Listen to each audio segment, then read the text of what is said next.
Teladan Demokrasi dari Jakarta.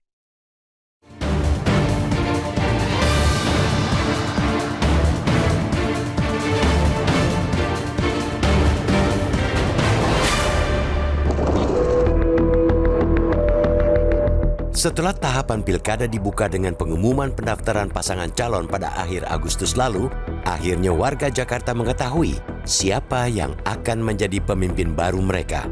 Pramono Anung Rano Dul Karno telah resmi keluar sebagai pemenangnya.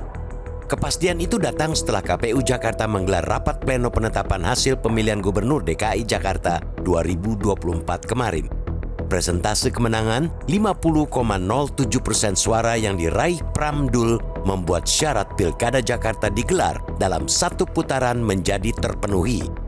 Meskipun penetapan soal satu putaran itu masih menunggu apakah terjadi perselisihan hasil pilkada atau tidak. Pasangan calon nomor urut 3 itu meraih sebanyak 2.183.239 suara. Disusul pasangan calon nomor urut 1 Ridwan Kamil Suswono atau Rido dengan 1.718.160 suara. Dan terakhir ialah calon nomor urut 2 Dharma Pongrekun Wardana meraih 459.230 suara. Ada banyak pelajaran yang bisa dipetik dari kemenangan tersebut. Meningkatnya masyarakat yang tidak memakai hak suara mereka alias golput di Pilkada Jakarta 2024 mencapai 3.489.614 orang atau setara dengan 42,48%. Tentu tidak bisa diabaikan begitu saja. Ini tentu harus menjadi bahan evaluasi alias PR besar bagi KPUD. Namun, di luar itu, Pilkada Jakarta kiranya bisa dicontoh baik praktik demokrasi. Di Pilkada Jakarta, penyelenggara pilkada, para pemilih, juga aparat sipil negara bisa menjalankan hak dan kewajiban masing-masing secara taat azas dan baik. Dari sisi strategi kampanye, Pram Dul juga layak diapresiasi karena mampu menggunakan ruang dan waktu yang terbilang cukup pendek. Padahal, keduanya turun ke gelanggang pilkada dengan elektabilitas teramat rendah, kontras dengan Ridwan Kamil Suswono. Publik juga gembira karena ketiga pasangan calon tidak menggunakan kampanye hitam dan berbau sara demi menjadi pemenang.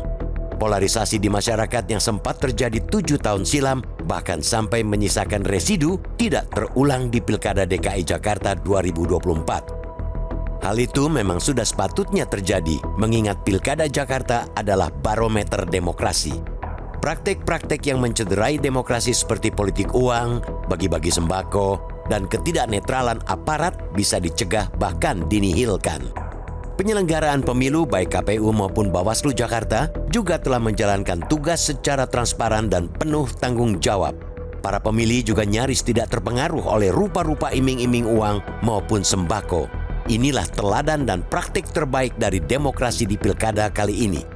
Kita juga mesti menghormati kabar akan adanya gugatan yang diajukan pasangan calon Ridwan Suswono ke Mahkamah Konstitusi.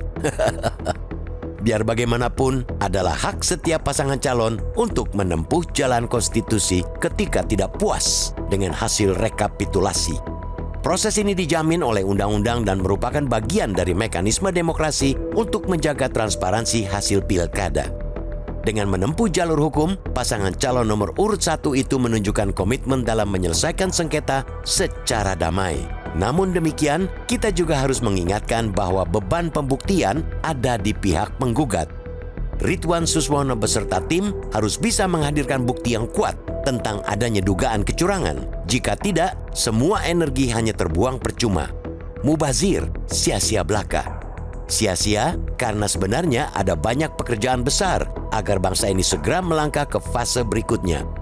Presiden Prabowo Subianto telah mengesahkan Undang-Undang Nomor 151 Tahun 2024 tentang Provinsi Daerah Khusus Jakarta atau DKJ. Pengesahan undang-undang tersebut sekaligus menjadi landasan baru bagi Jakarta pasca tidak lagi menyandang status sebagai daerah khusus ibu kota atau DKI. Mengarahkan energi ke arah ini juga tidak kalah pentingnya sehingga upaya menggugat ke MK betul-betul harus dipikirkan masak-masak bukan karena emosi semata. Jakarta membutuhkan stabilitas dalam menapaki fase transformasi di bawah kerangka hukum dengan status Provinsi Daerah Khusus Jakarta. Stabilitas ini tidak membutuhkan waktu lama, manakala pihak yang kalah berani mengucapkan selamat kepada pemenang, dan pemenang bisa segera merangkul yang kalah untuk kemudian sama-sama membenahi Jakarta.